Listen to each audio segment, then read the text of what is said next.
welcome back to The Other 51, the podcast where we talk to your favorite writers about their work and learn how they do the things that they do.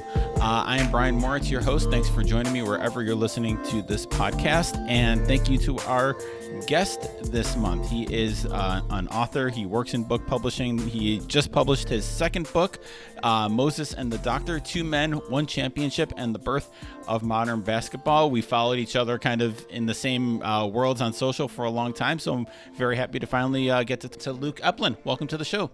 Hey, thanks, Brian. Nice to meet you. Nice to meet you, and thanks for being here. And we're going to talk a lot do kind of a deep dive into the book because it is really, really good.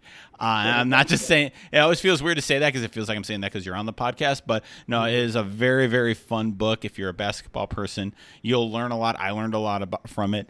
And before we get deep into it, I mean, it was a very fun book to read.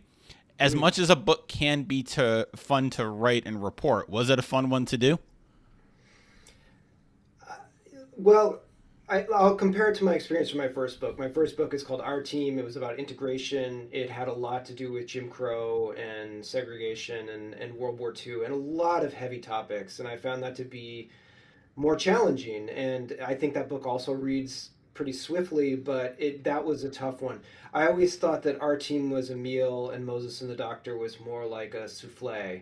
It did feel a little bit lighter. I never felt like I didn't have control over it. I always kind of felt like the narrative was in hand, and it also has to do with a lot of racial issues, of course, but it didn't have that sort of life and death stakes to it, and there was a lot more humor that I could put into this book. So yes, it was more fun to write. So I always like to ask writers this, having not actually done a whole book myself. You work on a book for so long, from the idea to the reporting. It's a years long process. And so what's it like for you now that it's out, that people are reading it, reacting to it, that you're talking about this thing that you've been thinking about this topic for years? We're kind of coming to it now. So what's this time like for you?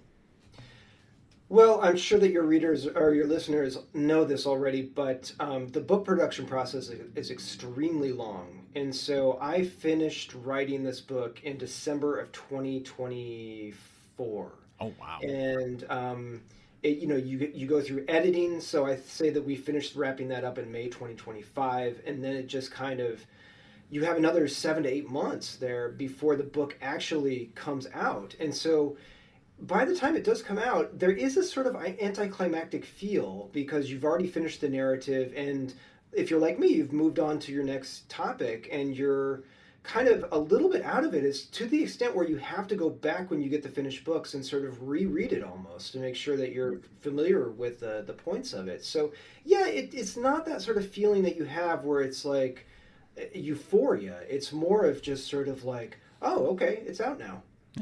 So going way back, you probably get asked this a lot doing interviews for the book, so I'll try to put a different spin on it.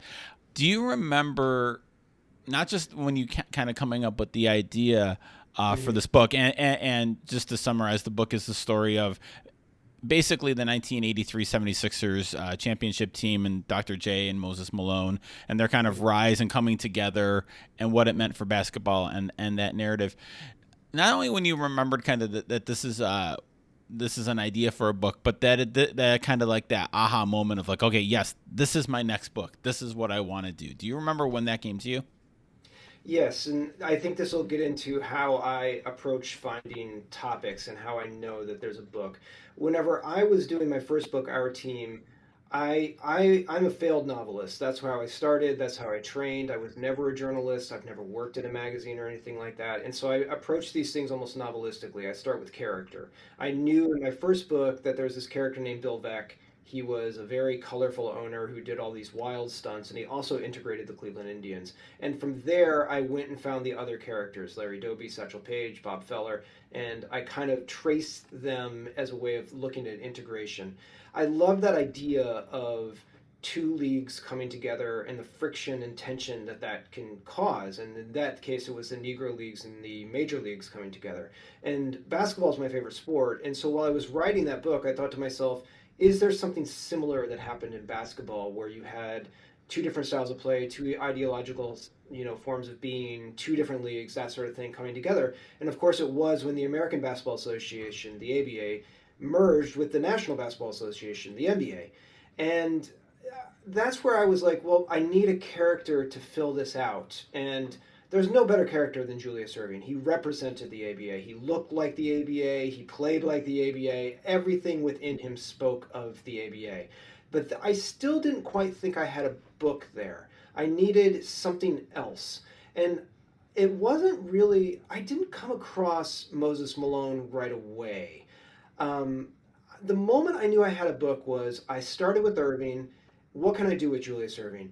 I did some preliminary research in the newspapers, and I remember seeing how much failure he suffered in the NBA, trying to win a championship, trying to get past that mountaintop, trying to replicate the success that he had in the ABA. And I came across a newspaper clipping from 1982 after the Philadelphia 76ers had lost to the Los Angeles Lakers in the NBA Finals. Some newspaper reports said that the Philadelphia 76ers closed their locker room to the press for a while because Dr. J was crying. And I thought to myself, there it is. Right there. That's the book. Why is Dr. J crying? What does that mean? And how can we sort of tell the story to get to that point and then sort of have a release at the end where the crying turns to something else. And so that's where I really kind of started. I did not start with the 1983 Philadelphia 76ers. That's just not how my mind works. I start with character. And I find this so interesting because it is a very character and person driven book. Like this is very much Dr. J and Moses Malone, and kind of going back and forth on that.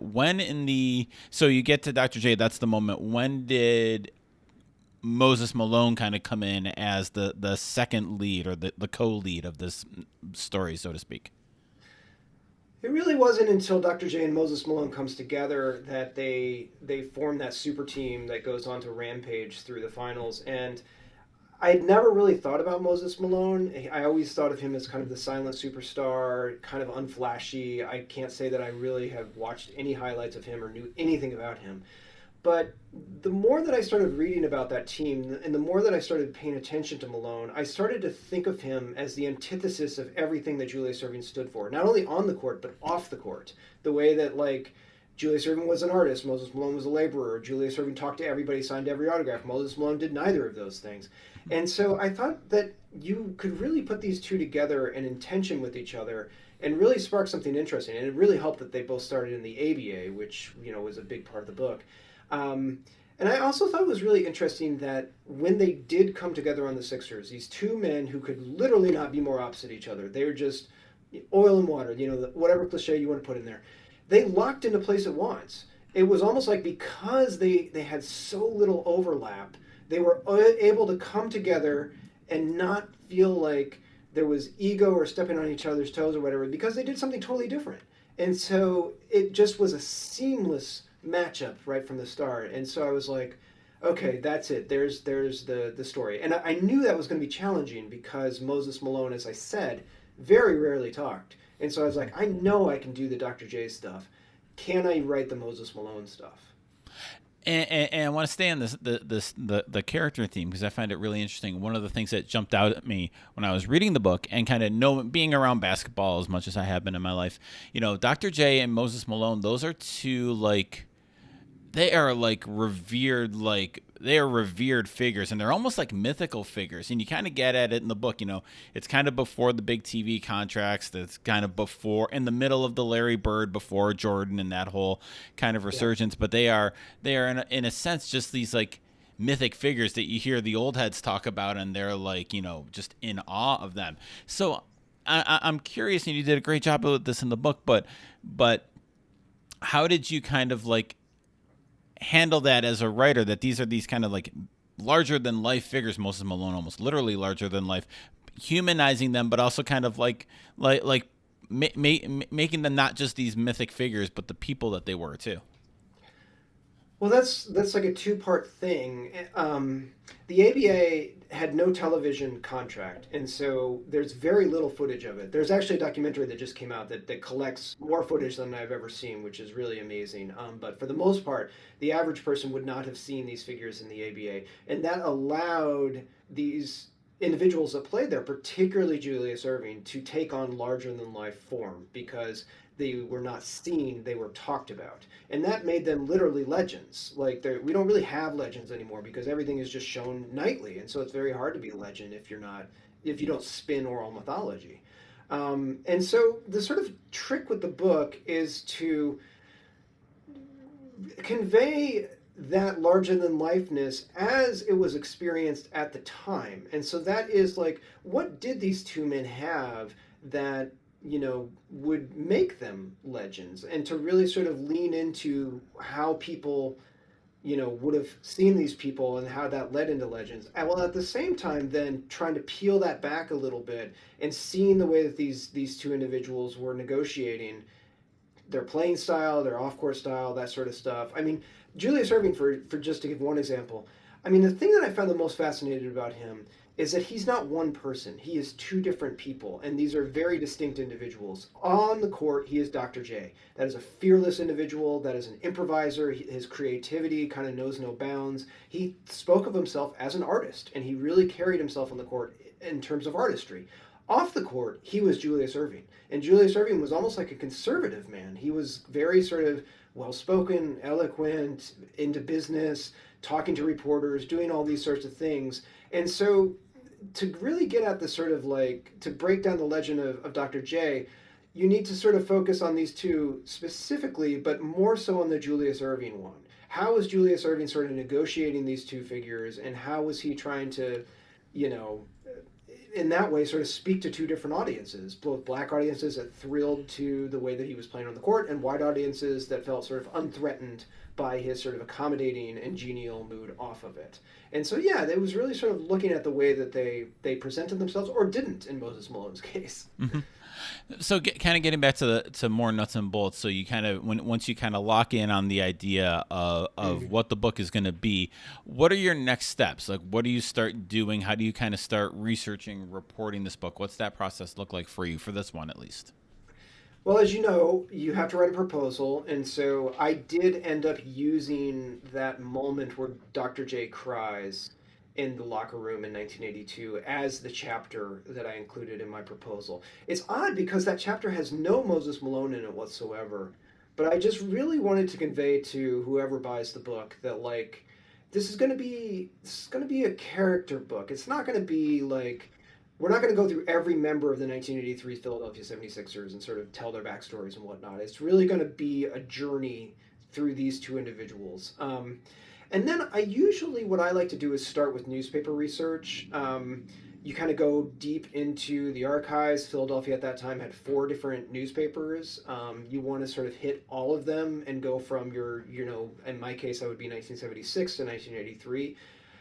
Sometimes in terms of the Inquirer, I go day by day, and it takes months. You just kind of you want to kind of read almost the whole thing and just kind of figure out what are people talking about? What are the salient issues? What is Dr. J negotiating? Dr. J is an interesting person because he talked all the time, but he said very little. So you want to find those times whenever he does reveal something of himself in a quotation. And that requires what I would call digging for gold in these archives. Once you have all of that, or at least once I did, I felt more secure than doing interviews with the people that were still around, whether writers, executives, players, whatever, because then it gives me a sense of what questions should I ask? Like, knowing what I know now from the archival research I did, like, what are the things that came up that maybe these people aren't asked about all the time, or that they might have forgotten about? And so, yeah, I'm a big sort of proponent of archives first and then interviews. You mentioned Philadelphia and the 4 newspapers there, and this feels like such a very writerly thing to say, but like Philadelphia really is a character throughout this book, especially as you kind of get through toward the championship year, toward that first year that they were together. So kind of how did you kind of view Philadelphia as a setting character, as part of the book? Because it really is, Moses plays in Salt Lake City, Dr. J plays in New Jersey. There's a lot of areas, but it really does kind of come all center and come into focus in Philadelphia. So what role and how did you research making Philadelphia part of the story? So that The way that I think about that sort of thing is that it's got to come organically from your two characters in the same way that a novel would. And what you see in particular, as I mentioned before, is Dr. J trying to find a way, particularly in the 70s, of bringing together communities that had become in conflict with each other. And so Philadelphia at that time was going through tremendous deindustrialization. A lot of what we would now call white flight was happening in there, and so it was heavily African American population with pockets of white ethnic enclaves. And those two segments of the city in particular became in conflict with each other, particularly around the character of this guy named Frank Rizzo, who became a mayor. He's kind of known as a quote unquote law and order guy. African Americans in particular at that time saw him as almost a terror of their communities. He was very harsh in racial terms. And so you see Julius Erving in particular trying to do what he always referred to as crossing over. And so that way that he could speak to all of these audiences and trying to find sort of commonalities between them and bring, or at least bridge, sections of the city that had become in conflict. And so I don't know if Philadelphia would have become such a prominent character if Dr. J wasn't so consciously setting this as one of his missions. But I also found it interesting that Moses Malone, who, as I mentioned, really conceived of himself as a laborer. He talked of himself as a blue collar guy. This wasn't just a cliche that sports writers were using. Moses Malone talked about himself as like a clock punching person who is out there just toiling away and putting in his hours and these sorts of things. And Philadelphia, as a very, it conceives of itself as a blue collar city. And so Moses Malone, by not really trying to do that sort of outreach, united the city in a way that Dr. J often couldn't. And so I really wanted to sort of like explore how Moses did that purely by image and sort of, I mean, not by words really, just sort of by the way that he carried himself and how he was able to gain the love, particularly of white audiences at the time that were perhaps a little more hesitant to embrace black athletes. There's a great scene you mentioned, I think, toward the end of the book at the Sixers championship parade where they go by a bunch of like construction workers or something watching the parade, and they lift their lunch buckets when Moses goes by. That was a very kind of really captures what you were getting at there. That like that how he captured that kind of part of Philadelphia and the fan base. And I didn't realize too. So I had covered a lot of basketball in and around Philly in my sports writing days when I covered the Atlantic 10. So I covered a lot of like the Big Five, and I know like Philadelphia is such an interesting basketball city, right? Because it's got like great college, history, great prep, great playground history. And I never really got the sense of like the Sixers were never felt, I would say don't want to say a part of that, but they were not as established as part of it. And reading your book, I found it really interesting kind of get at the roots of that, kind of get at the roots of the ownership kind of separating themselves from it. I just found that like not a key part of the book, but it was such an interesting part of like why Philadelphia basketball, the culture is what it is, and how important really Moses Malone was to kind of bringing that together that year. Yeah, Philadelphia, it's interesting because they had obviously the most exciting player in the league back in the 70s and 80s in Dr. J. He was selling out arenas across the country pretty much throughout his career. But in Philly, they were routinely drawing below 10,000 people. And they just simply couldn't generate the sort of audiences that the Lakers or the Celtics or whatever were getting, even though Philadelphia at that time had better winning percentages than those two teams during this time period. And so it really was a struggle to sort of establish the Sixers as a meaningful sports character in the city. Thinking a little bit more broadly about the book, kind of structuring it the way you do. It's you have the main theme of the book, which I thought was really interesting, was kind of like that this is the team and these are the players that are kind of like really the bridge from the ABA NBA days in the 70s into the 80s. And I liked how in it you had the story we all tell is Magic and Bird came and saved the league, and then Jordan came and it happened. And this team being really, I don't want to say forgotten, because Julius Erving and Moses Malone are not forgotten in basketball, but that kind of like missing bridge. When did that, in terms of the structure of the book, because you mentioned how character driven it is, when did that kind of click into place for you as kind of like maybe an overarching theme beyond just the interesting nature of these two individual players? Well, as I said, the ABA was really the impetus for exploring this, and I didn't.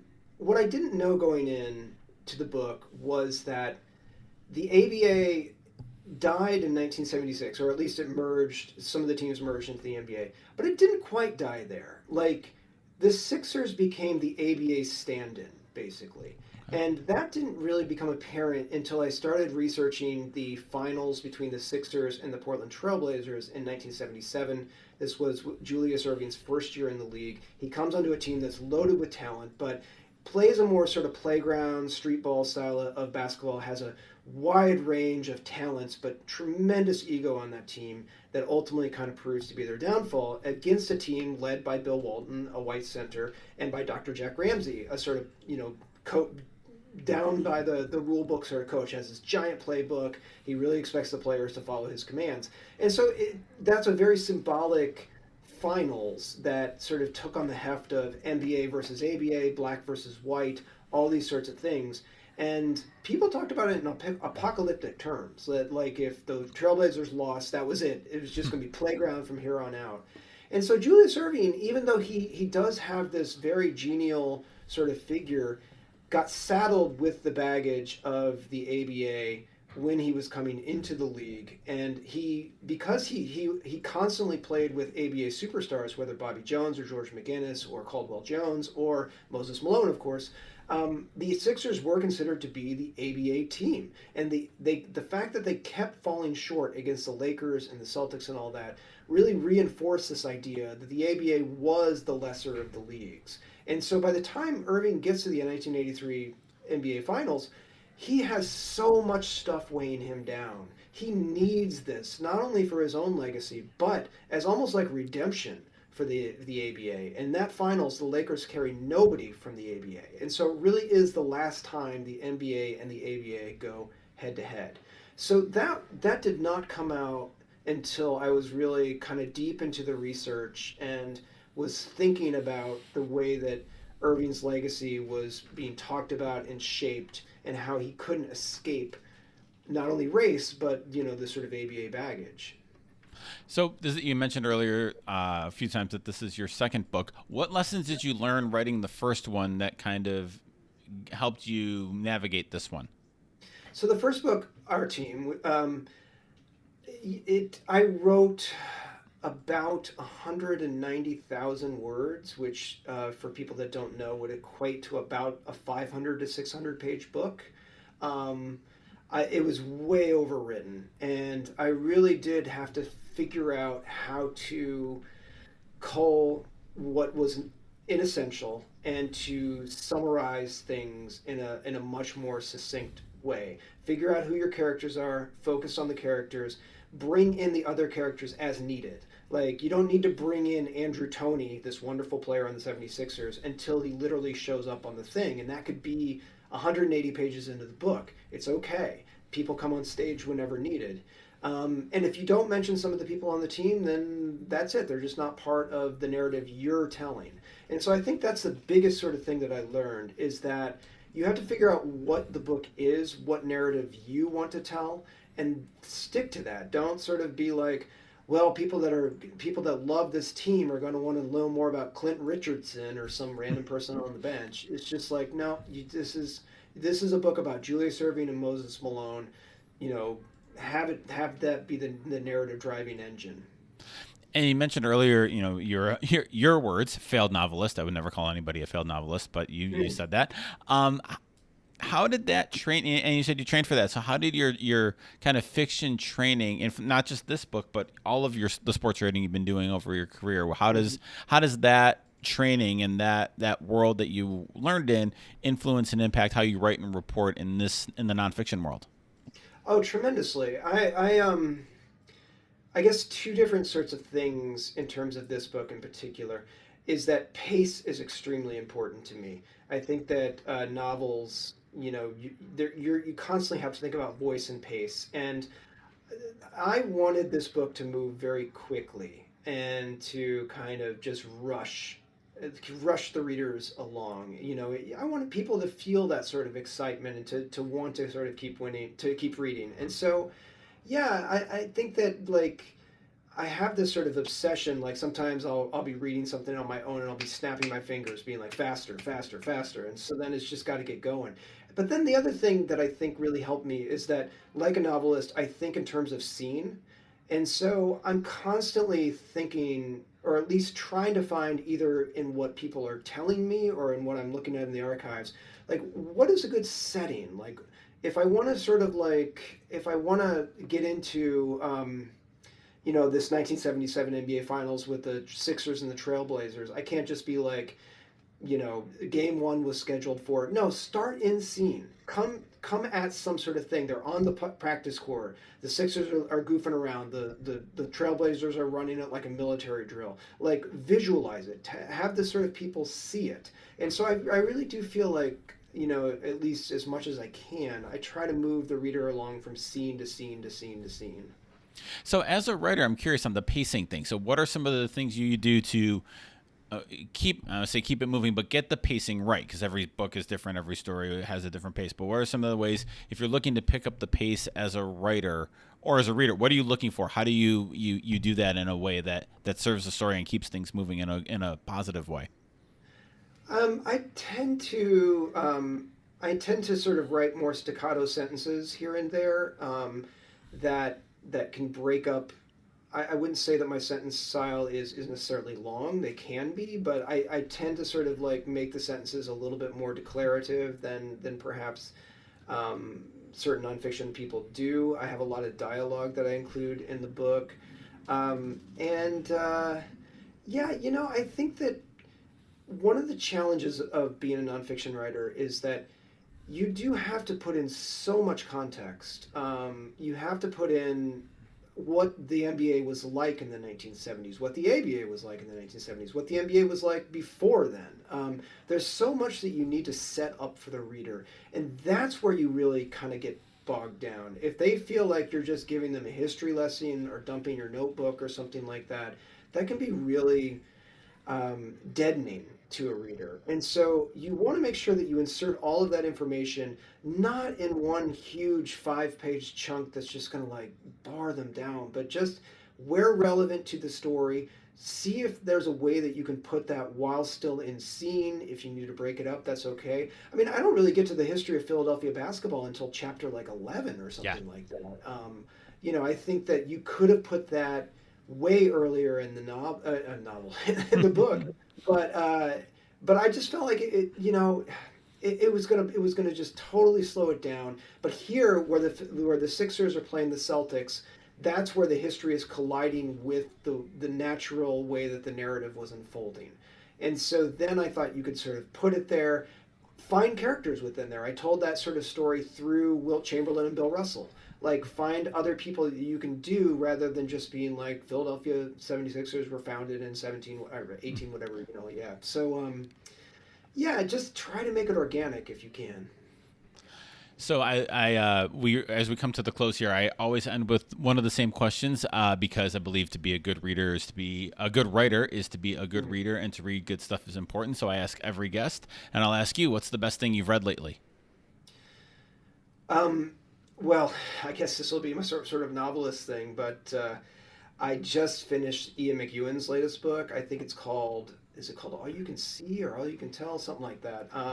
It is fantastic. Like everybody else, I loved Atonement, and then I kind of fell off with Ian McEwan. But this one goes back and forth in time. There's multiple narratives. There's tremendous science fiction. But I would say, like everything else, it's the sentence level that really gets you. The beautiful construction of sentence by sentence by sentence. There's just no one better. He's a master. And if you don't mind the question. You don't have to answer if you don't want to. But you said you kind of already thinking to your next project. So where can we expect you to be going next in your writing? I think I'm going to stick with sports writing. I have two different things that I'm pondering. One set in the 1960s that would sort of deal with what was going on during the Olympics in 1968 through a couple of different figures, not the ones that you're thinking of. And and then I also have an idea that could be set in Detroit in the 1930s, and I have two characters that would be very well known, but one is a sports figure and one is not. And I want to tell a larger history of social unrest during that time through these two people. Well, whichever one or both you come up with, looking forward to reading them, and we'll have a link to buy Moses and the Doctor in show notes for this. So, Luke, this has been awesome. Thank you so much for taking the time to join us this month. Hey, thanks, Brian. I love it.